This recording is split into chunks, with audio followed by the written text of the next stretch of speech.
Welcome back, lovely viewers, to another exciting edition of Entertainment Review. Like my colleague Nanaya stated, it's an all-female affair today. Our two beautiful guests are in the house. But first, our very first guest.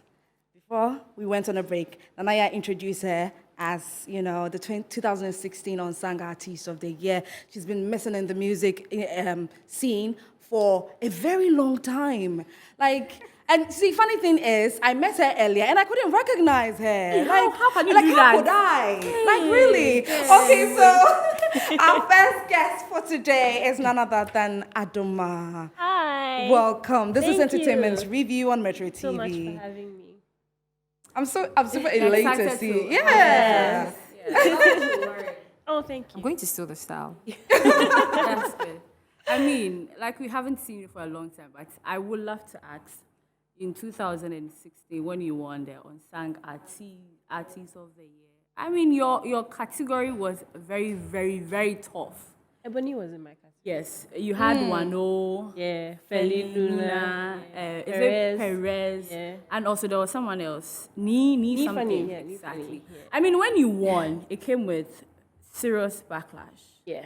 About the fact that you were doing covers and they had their original works. I mean, how did you expect to win in that category? I didn't even expect to be nominated, Okay. to be very honest. And then when I was nominated, I just looked at the body of work that everybody was doing. Even when we got to perform at the nominees jam, this was like a whole, everybody's performance and set, it was very intimidating. I'm not even going to Wow. So for me, it was just like, okay, I'm here. This is a platform. It's a huge platform. Take advantage of it. Perform your life off. Leave everything on that stage and just forget about it. So that's what I did. I finished. I forgot about it. When they said we were announcing the winner, it was in my head. I was so sure it wasn't me.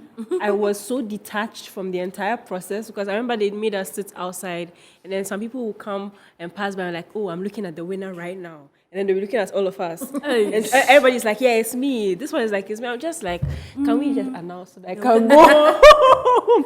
So to hear that I was the winner, it was like, wow, I didn't expect that. But you, after the whole backlash, how did you transform the comments into an original body of artists that we have now? Yes, how did you do that? So the thing is, when the nomination had come, I had already had conversations with my team on working on original content.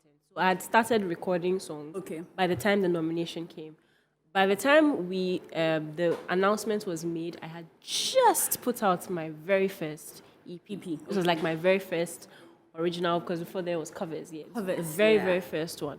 So even when I had to perform at the VGMAs, I was very torn because nobody really knew of the original one because it had just come out, and a lot more people identified with the covers. Yes. So it was very, should I perform a cover on this big stage? Or Should I do my original? I wasn't too sure, but I decided to go with my original and then mix it up with some covers. So it's a blend of both. But that didn't go too well with people. But I feel like the people who really liked it really liked it. I think that was the time you kept your niche, and it just went from there to the Adomaa we have now. Yeah. That's all good. And one thing that stands out for you is your voice. I think there's nobody with your voice. It's quite different. And when you started, as you said, you started with covers. Yes. Now, looking at the industry where we know your voice is different, it looks like the way you sing, more like jazz. Yeah. Yes, and we don't really listen to jazz, but you were like, okay, I'll do this. How did you feel when you realized, okay, quite different. How are people going to respond to the kind of music I'm doing? It's funny you asked this question because I didn't even have this thought process at the time, because the way music happened for me was very unexpected. I literally, to be honest, was minding my business. Then I used to work as a news and entertainment researcher at VASAT 1 because I went to Ghana Institute of Journalism. So I was practicing. I just finished school. I'm now entering into the journalism field. That's what I was doing. I didn't foresee music happening. It was a friend of mine at the time so back then I used to record covers, nice twisted way covers on my phone. And then he heard it and he was like, oh, this shouldn't be on your phone. The world should hear it. And he kept putting pressure on me, like, oh, you have to put this on. So I'm like, okay, fine. Then at that time, Stoneboy had just released Bafira. And so I was like, okay, let me join this too. And it was not supposed to be that big of a deal. He shot, a big deal. It was very shocking to me. Like when I saw the views, and then if all of a sudden it felt like I was being booked for gigs. All of a sudden I was doing interviews. All of a sudden I'm on the streets and people are screaming, Adomaa, oh my God, Adomaa. I did not see any of that coming. So I didn't have the time to process the questions like this, like, oh, how will people react to my... Okay. I had grown up listening to a lot of jazz, and that's all my brain had consumed for as long as I can remember with regards to consuming music. So when it came down to, even with the covers and original content, it was just skewed towards that direction because that's all I am. Like, I can only give you what I have. And so it wasn't like there was a thought, oh, I wanted to be different. Or that's pretty much who I was at the time, so yeah. Now, looking at our music industry, to me, I felt like you were doing well. Then all of a sudden, we didn't see Adomaa. Yeah. And then I read somewhere that you said you left music industry because it affected your mental health. What about the music industry that affected you? I wouldn't necessarily say it was the music industry. I think it was just because I wasn't prepared. Like I said, it was I was minding my business, and a friend came and pushed me, and I did a cover. He shot a video. All of a sudden, it went viral. All of a sudden, you are a musician. You are an artist. All of a sudden, I have a team. All of a sudden, we are performing. Like, it was very fast, very sudden. And I didn't, because I hadn't had that thought process that, oh, I want to be an artist, and I'm, getting ready for, entering the industry like everybody else, I want to assume, does. It just came really fast, and I never got to adjust. Okay. So it felt like I was trying to keep up with this huge wave that was going on, and I didn't necessarily know myself or know enough to, be proper involved in things. So it started to weigh me down. But was it tough for you? Yeah, it was definitely very, very tough. Do you face any issues with, trying to trade favors with sex? No. You never had any No. I've never experienced. I mean, there have been situations, but it's not directly. There have been situations where my manager told me quite recently that there was a time I was booked for an event, and I was doing sound. I don't know if I was doing sound check or I was doing rehearsals, and somebody who was one of the promoters or event organizers or something like that passed by and was like, "Is that what she's doing? Like, what is she wearing? If that's what she's doing, then what is she wearing?" It's just like it's sick, because how would this sell? It was so, I didn't even know this. Like, this was my manager. It was quite recently I heard about it, but I've not had any right to my face, you have to do this to now. You're protected then. I've not had any of that yet. Okay. Now, but before Isidro asked any question, you go ahead. So in relation to this whole mental breakdown thing, the period that before you saw yourself in that. Yeah. I think the interview that what was it? I've forgotten the interview. But then quite recently, it was stated that what caused the mental breakdown was some of your songs were not being promoted. So it's actually part of what caused the mental breakdown. That is a very broad way to look at it. It wouldn't necessarily, it was a culmination of so many things. So first off, I wasn't ready. First off, it felt like I was rushing. And then I couldn't, people who were in my team at the time had stalled their lives, stalled their dreams to come help push mine. Right. And so you can't really say you won't do what you're doing when somebody is sacrificed. Do you understand? So it's like there was a lot of internal struggles, and it even started to spill off to them. I became really difficult to work with because now we're trying to have conversations with Adomaa. We're trying to do this and do this. And I'll now yell at somebody to the extent of throwing something at them, like a glass, and trying to attempt to kill someone's child. Like, it got really, really bad because there was a lot of internal frustration. Do you understand? And I feel like to add to that, I switched managements at some point, and there was a group of people who we approached them actually, and they were very interested, and they wanted to help push, the Adomaa brand and everything, but things didn't go well at all. At all. So it just added to it, like that situation that turned really sour, together with everything that had been going on, together with personal issues. Like, it wasn't just music that was plenty. Like, I had a lot of relationship drama. I had personal drama. I was battling depression. I wasn't eating. Like, it was so much happening. It got to the point when I couldn't even perform. Like, if you'd ask me to sing, I would start to have a panic attack. And so it just felt like, it's just, let me stop. Yeah, I need to stop and take care of myself. So at that time, what was the main fear? Disappointing your fans, disappointing your family, feeling ashamed, or maybe like you have a target, you have a goal, but you're not able to do it. You're not able to please your fans. What was it exactly that was really... I feel like externally, with the team pushing me, that was all the good. For me, it's like, can we stop? Please. I enjoy making music very much. I really, really do. But it's too fast. Like, there's so much happening. So fast. Everything just It's not ready for it's like all you are, that. and I've always been this very, I feel like these days I've opened up a little bit more, but I used to be very reserved, like extremely quiet. If I enter a room, you would not even realize I'm there. Like, I was like a mouse, very quiet, very reserved in my corner. So to go from that to all of a sudden, you are on a VGMA stage. Like, you are trending on Twitter. Like, and people, you can't walk this, you can't take trotro again because somebody is like, it was a lot going. Like, it was plenty. It was too much. You were just not ready. And I wasn't ready. Yes, I wasn't ready. So things just kept culminating and piling on to get to that point where it actually ended up to Yeah, we see you doing amazing in terms of acting. The day is exceptional. I think on Aquaba TV, you are the queen of Aquaba TV. I will say that. But now it seems you are back. You have something amazing for us. So tell us about it. Okay, so at the time that I took a break from music, I had quit my my job as my 9 to 5. I was doing this full time. So when I quit, it's like I didn't have anything to do again. And I was battling a lot, and I just told myself I couldn't do music. I needed to be away from that space, and I wanted to distract myself with something else completely. What people don't know, because it's just that because music came first, what I was actively pursuing was acting from way back. Wow. And I would go for auditions, just that, like I said, I was very reserved and quiet, and I had social anxiety. So when I come and I'm trying to do my audition, it wouldn't go well because I'd freeze up and it was, so I had to put that on hold, and then music happened. Yeah. But I feel like music really helped me come out of my shell.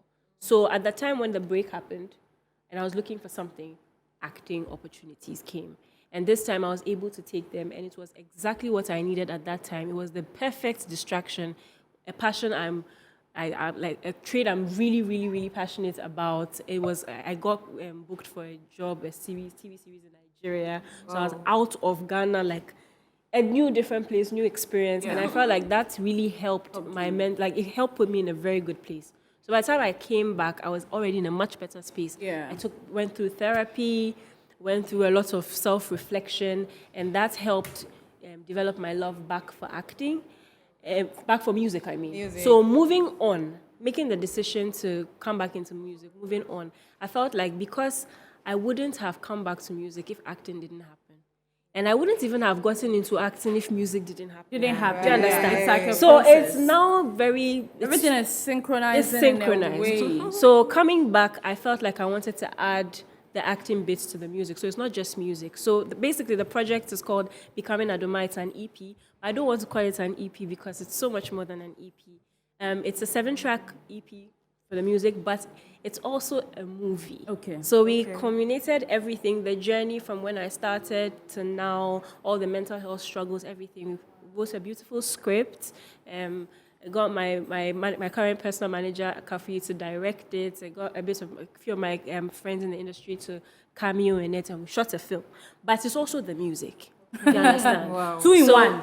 Okay, I see that. So so with regards to rolling out, I announced that the project is out, and I put an intro track. So the music that accompanies the video is the intro to the project, but the visuals is the trailer to the film. Oh, okay. So I think we have that. Exactly. So we'll play that, and when we come back, we'll continue with the discussion. Yes.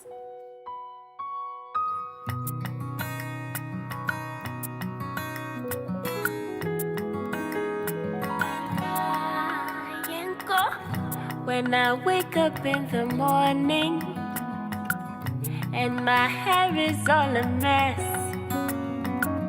I don't fret, I don't worry. Pull up a bun, then I'm gone. In a taxi off to Unsung, my messy fro begins to shrink. But I don't fret, I don't worry. My coily crown's getting some love.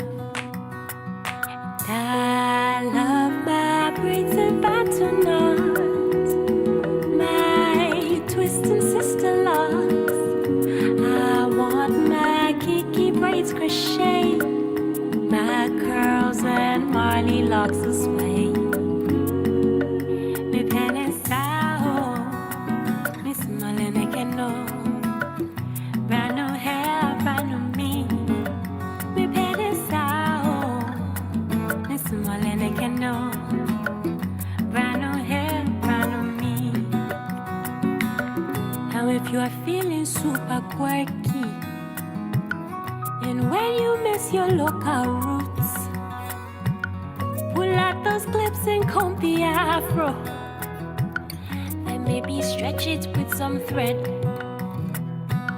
And if you're feeling super sassy, and when your mane has got that glow, shake out those tresses, lick those edges.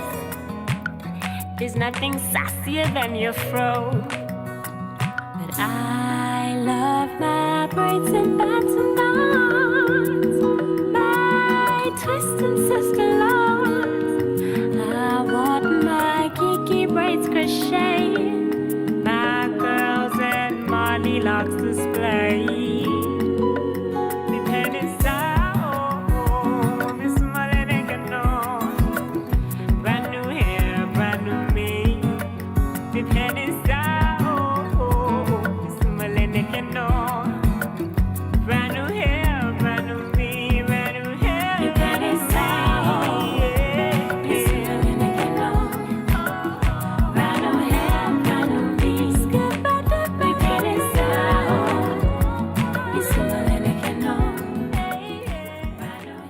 I mean, that's the beautiful Adomaa, who is now doing acting. You see what she was giving us, and she decided to switch. But now she says she's back. She has something beautiful. We're playing that very, very soon. But then we've been joined in the studio by another beautiful lady who is promoting the Ghana music industry. I mean, she keeps saying that give women the opportunity. Like, she's promoting women, and she goes by the name. Whenever I'm mentioning her name, I have to take my time.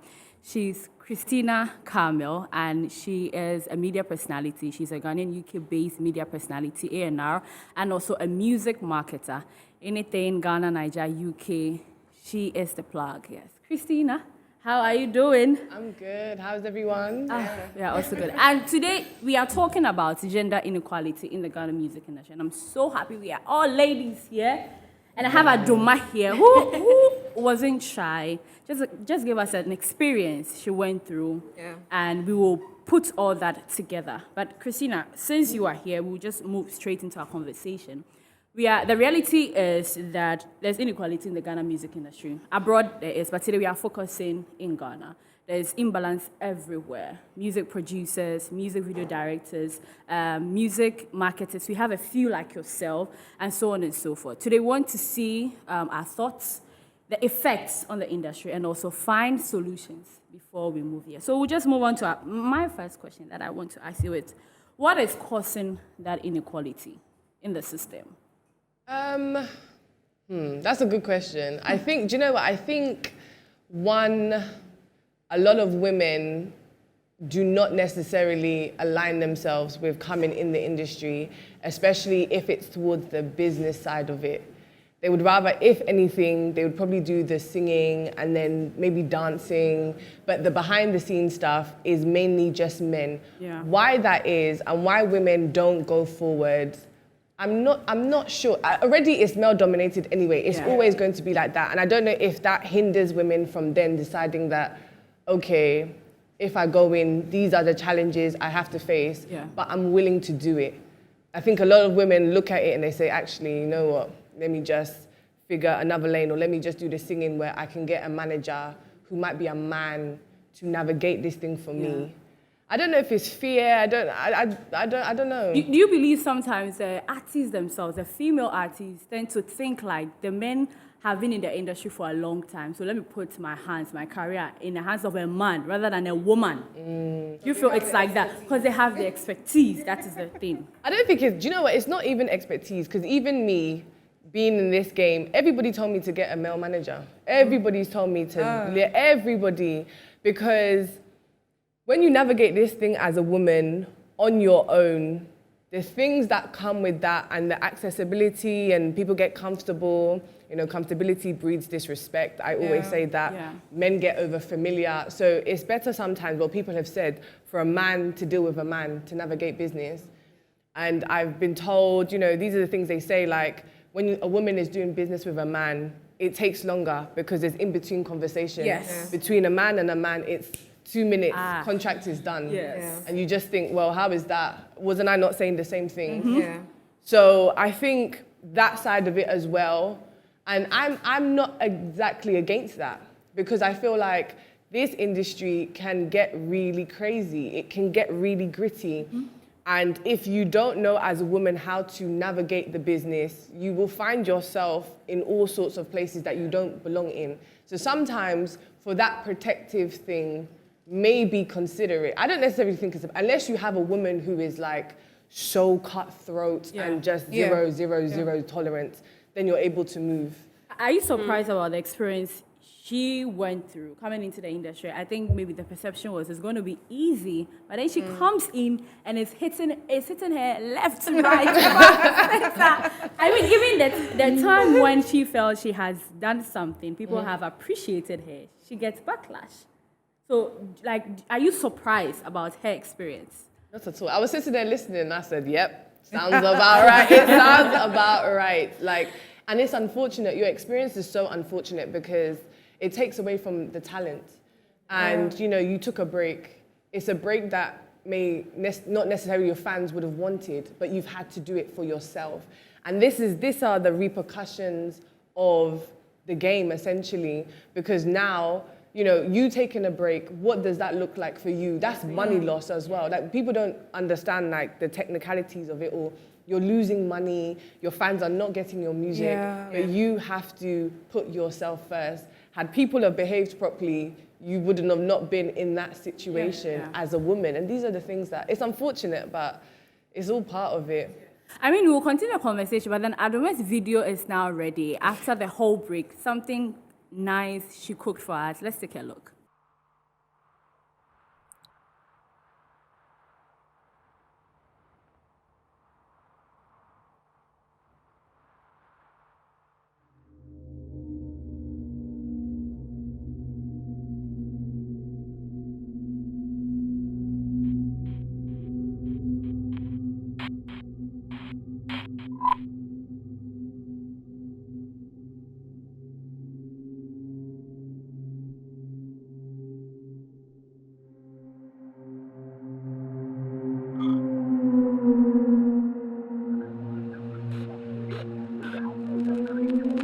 Singer Adomaa has been on the rise after her breakthrough with the mainstream Ghanaian music market.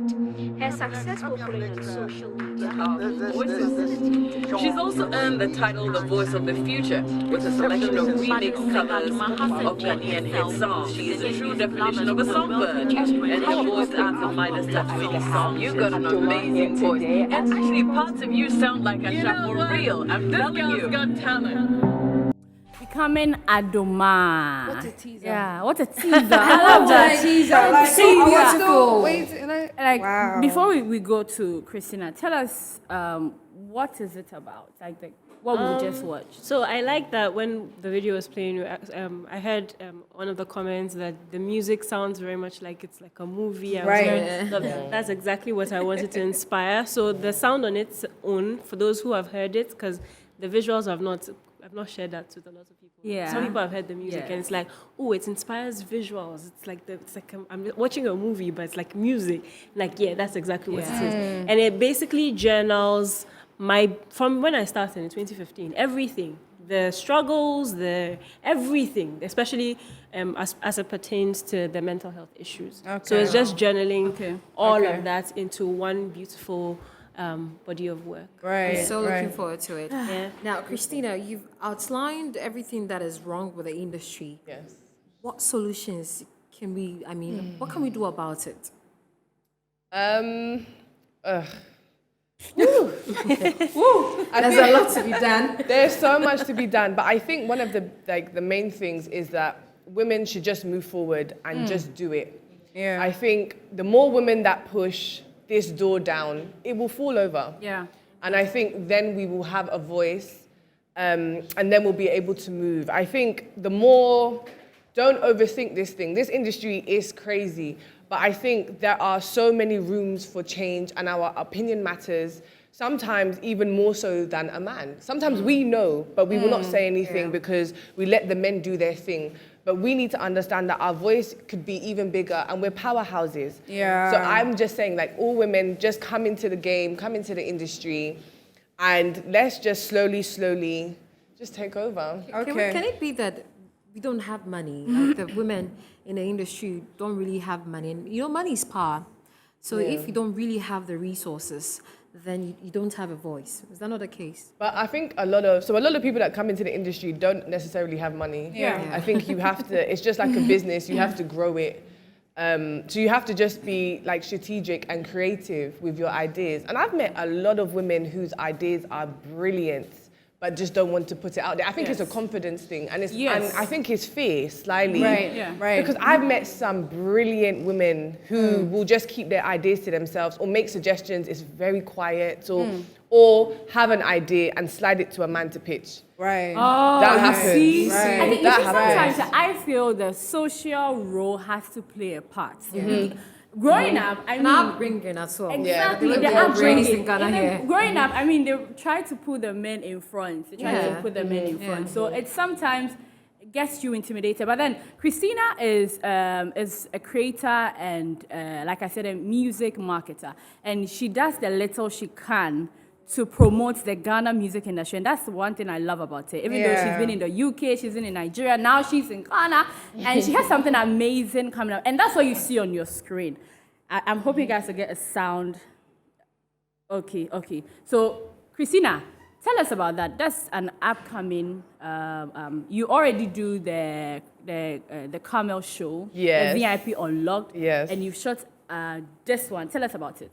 So this is a VIP Unlocked Season 2. It is it pivots over Season 1. Season 1 we did in London with all the UK artists. I felt like it's time to bring it home. Okay. Speak to our artists. We are talented. We need to be pushed. We need that international market. So this is a 16-episode show, and we've got all the fun characters on there, all our favorite artists. Entrepreneurs and influencers as well. I wanted to incorporate everybody. Right. But we've got your main ones, your Mr. Drews, your Camidos, your Steppers, your Yao Talk. We had to, but then at the same time, everybody has a story. So we've got the Afrochella boys, and they are talking. They are really, Charlie, they are talking. I was so surprised. They are talking about their journeys, their struggles, Ghana music, their hurdles, the things they have gone through. And yeah, it's a great show. We sit on the couch and we really dig in, and they're you telling are a sitting story. on the couch, comfortable. Like when they come, you tell them that is an interview. Or like just having a conversation. That is why I love what I do, because they are so comfortable. I make people feel so comfortable, you'll forget the cameras is there. You see, when they come here, they feel all cameras are on them. So they Yeah. try to be diplomatic about certain things. And they would- That's why I'm really appreciating what Adomaa did today. Yeah. Like, she said everything. Yeah. Like, unfiltered, she said everything. But then I see that in the thriller, there are some things that is like, you are keeping us in suspense. I see some parts. Give us more. And tell us when it will be premiered and everything like that. So, I think from the trailer, what I tried to do is highlight all the main things, like the main insecurities. You can hear Camido's bass in his voice. Charlie, he wasn't happy. Yeah. Sefa too, some of her stresses that, I think what you see from the trailer is all the things that Ghana media has thrown on them. Yes. I think that's what they're upset. You can see that because from what they're saying, you can hear the passion, and it comes in the interview. Like with Kamido, he wasn't happy. No. And I think it comes from Ghana media and some of the things they have said, like the whole "you sound Nigerian" and all of that. Yeah. That comes from Ghana media. Sefa and her, she talks about the tweets and the haters and stuff, and how they've tried to box her. So I think you'll see different elements of that. You'll feel pain and frustration, and I like that because it's not all like glamour, Hollywood. What we see. So how many women do you have on there? You know, so many people have asked me this, but so there's only 2. Whoa. But that is because that's not me. That is not me. Yeah. It's not me. Sometimes when you call, how was the response? So there you go. So there. Okay. So it wasn't intentional. They are not coming out. Attitude is also part. Thank you. You see, you can say that. I won't mention the women that are in there, and we've intentionally killed the sound so that you get to be hyper about the whole show and go and watch.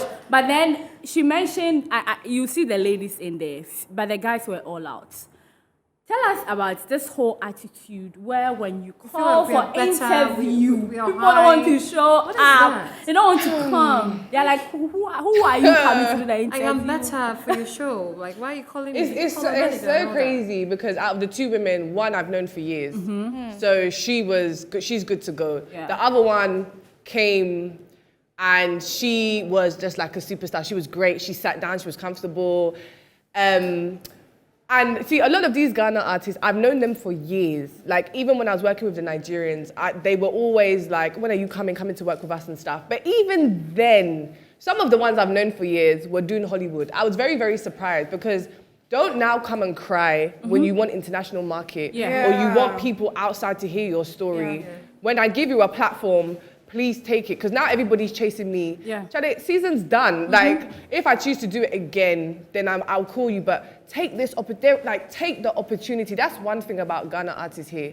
Opportunities, then they decide which one they're doing, which one they're not doing. Okay, good for you.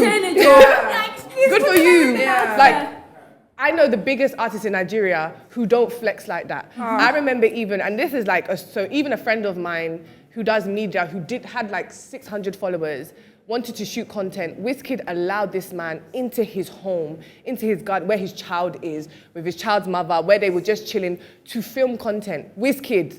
You can't, and this is why when they flex here, I said, just close. Davido will allow you, like Davido is so humble. It doesn't matter your numbers. The Nigerians are receptive than the Ghanaians. But I don't understand why. But if they do that, can they promote their work? Tell them. And yet you will be humble. Okay. So, pertaining to the conversation now, Adomaa, listening to her and everything she's been through, and then she bouncing back right now, with the expertise, should I say, you have, and what you're the agenda that you're trying to push in the music industry, especially pertaining to females, what advice would they give her? As she is coming back into the music industry. Ooh, I'm glad you're back. Thank you. Now that you're back, go hard like never before and do not let nothing stop you. Because I think what you need to understand is you have to do this for women, for black women, for young girls. Like, you have to carry that. And sometimes it's so difficult to be like a pioneer or the only one, or to not allow things to get to you. It's all part of it, but you have to do it. The game the industry is a funny place. It's always going to be like that. But I think once you overcome, it's another story for you to tell. And your success will only then be greater. I would just say keep on going, because the moment you fall off, it's just like, it's another one down. And then it's just like, okay, and then we have another female coming in, and then she loses her way, and then she feels like there's no one. So there are young girls watching you. So I just feel like, as much as there's pressure, just keep on pushing, because the talent is there. I mean, Christina, when are you premiering that? So the trailer is out. It came out this morning. And just shout out to everybody that's been reposting. Like, all the artists and stuff have reposted. I'm quite surprised. But there's been some engagement. I said, wow, okay. So Yeah, so it's out, and then episode 1 should be out next week. So On yeah. YouTube? It will be on YouTube. Okay, Yes. okay. Yes. Yes. On VIP Unlocked. VIP Unlocked on The YouTube. Carmel yeah. show. Yes, Yeah, exactly. okay. I mean, Christina is like, she's a big plug. She's a very nice person. I mean, the first time I had to chase her. And yes, That wasn't me too. That wasn't me. I had to chase her. But after the chasing, like, it's been fun. Yeah. We talk like sisters. Yes, She's yes. a very nice person. So I would say any industry personality that is watched, especially the women, I mean, tap into this woman's connection. Today, Adomaa, happy to be I am tapping into it, but then I really, really appreciate you guys for coming. Adomaa, any final thing you want to say? Yeah, so the trailer is out. I'm going to be premiering it just like I would a movie on the 10th of July at Serralio. So if you want to get your tickets, please go on. No. Where's Serralio? Where's Serralio? Yes. Oh, okay. Yes. Yeah. So basically, that, and if you want to get your tickets, please go on Adomaa.com. There's so many packages that are very, interesting as well. So yeah, get your tickets. But apart from Adomaa.com, where else can we get it all? It's only online. Everything is solely there at the moment. But yeah, I'm definitely looking forward to it. There's going to be, I said, the film, the music. There's going to be a documentary attached to it. We can get to have Q&As where we can talk about this even more. Food, drinks, because what is all these things? We'll all be there. Yes. Is there any final thing you want to say before we go? Yeah, so the show is out. It's coming out next week. It's VIP Unlocked. It will be on YouTube. So Christina Carmel everywhere. You'll find it. And yeah, just stay tuned because it's going to be fun. It's going to be fun. And I think, Harriet, it's a wrap. It's a wrap. I think Christina has been fun. It's been giddy, but it's been fun. Yeah, thank you very, very much. Actually, don't miss trending and style inspiration. Thanks for watching.